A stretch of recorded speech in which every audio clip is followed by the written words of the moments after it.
an emotional welcome home for the troops coming back from Afghanistan, while others get ready to leave.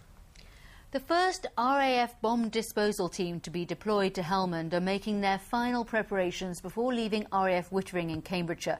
We'll have a report on them in a moment.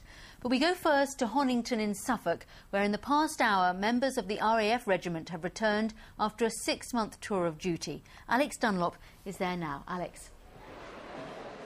Hello there, Susie. Well, as you can see behind me, it's still very much a party atmosphere at RAF Honington as loved ones get together. You should have been here about half an hour ago when there was a riot of hugs and kisses as loved ones embraced. Now, we've got some pictures here which we filmed just a few minutes ago. 150 men from 27 Squadron back from the desert in Kandahar. They touched down at Mildenhall about an hour and a half ago. Now, they'll be replaced by 2 Squadron from RAF Honington here. They left last week. They're already in Afghanistan, and their role is to protect Kandahar Air Base. Now, a few minutes ago, I managed to catch up with some of the men and their families. Over the moon. I'm so relieved. Yeah, it's just a big relief to be back. How old was this little one when you last saw him? Last time in October, he was 2. So it's changed loads, haven't you? Feels it's the best day of your life. You know, you've sort of been away for a while, and you get home to your wife and kids. You know, it's really feels fantastic. Now, it's often said that the gunners, the RAF regiment, are the first into a war zone and the last ones out, because their job is to protect the air bridge between the theatre of war and the troops coming in and out of theatre. Now, a few weeks ago, in November, I was out in Kandahar with 27 Squadron. We've got some pictures of their tour there. Their job, as I say, is to protect this massive air base and the flights in and out. And they get right out of the perimeter. It's not as if they're just sitting on their haunches inside, making sure everything's okay. They get outside several hundred square miles to dominate the area. And this is very much a province of the Taliban.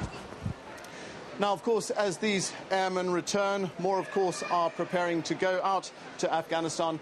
Here's an interesting fact. Of the 15 or so troops from this region who've been killed in Afghanistan in the last 12 months, around 12 out of 15 troops have been killed by IEDs, improvised explosive devices. Now, until now, it was very much the Army's role to find, detect and make safe these devices. But now the RAF is joining in the hunt, and for the first time the bomb disposal team from RAF Wittering near Peterborough will be heading out to Afghanistan in March. Mike Cartwright went to see them. Next month, airmen from this bomb disposal unit will be in Afghanistan, doing this for real, searching for improvised explosive devices, or IEDs, and destroying them. I mean, this job's got to be one of the most dangerous jobs in the armed forces, isn't it, would you say? I don't know if it's one of the most dangerous, but I guess it's up there, and we certainly take that risk seriously. We always mitigate the risk wherever we can to an acceptable level.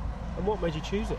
I've done a variety of jobs in the RAF, and EOD was something, it was new and it was exciting and interesting, so I thought I'd have a go.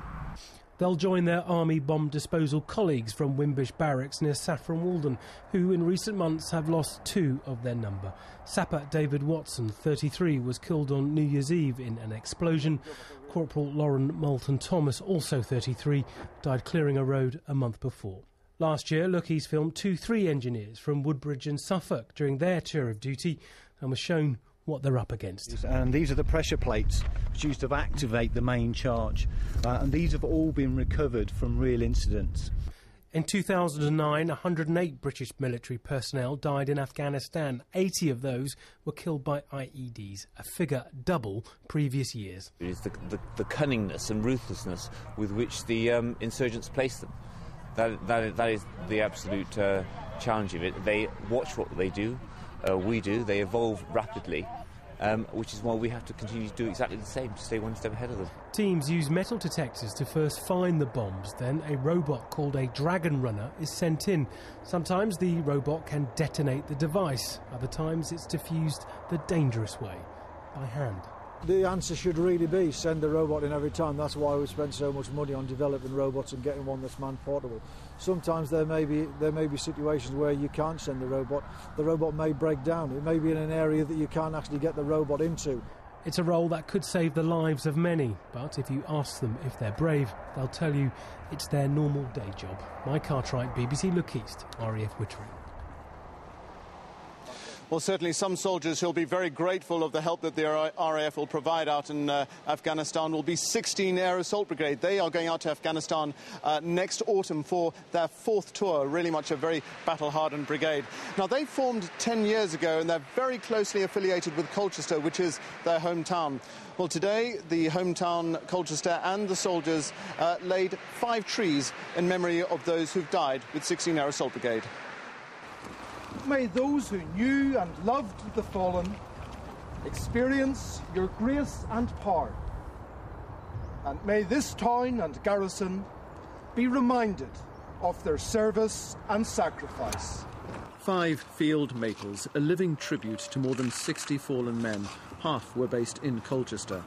Soldiers from the brigade, including paras with their signature maroon berets, witnessed the planting by the brigade commander, Colchester's MP and local dignitaries.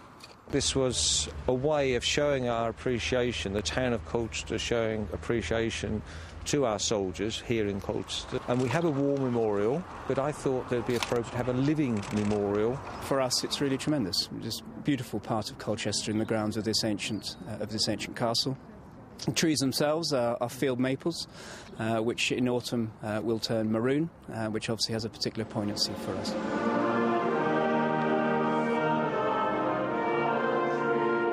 Afterwards, a service at nearby St Peter's Church. Not the garrison church, but one which today became formally affiliated with the garrison.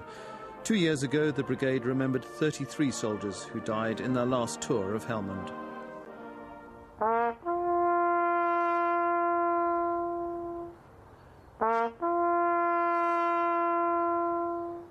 When the leaves turn this autumn, 16 Air Assault Brigade will be starting their 4th tour of Afghanistan. Well, that was a very moving ceremony that I went to earlier today. Just to give you an idea of figures now, we've got about, from this region, around 1,400 troops in Afghanistan. That sort of ebbs and flows as troops like these come back. You can see behind me the welcoming speeches going on as we speak.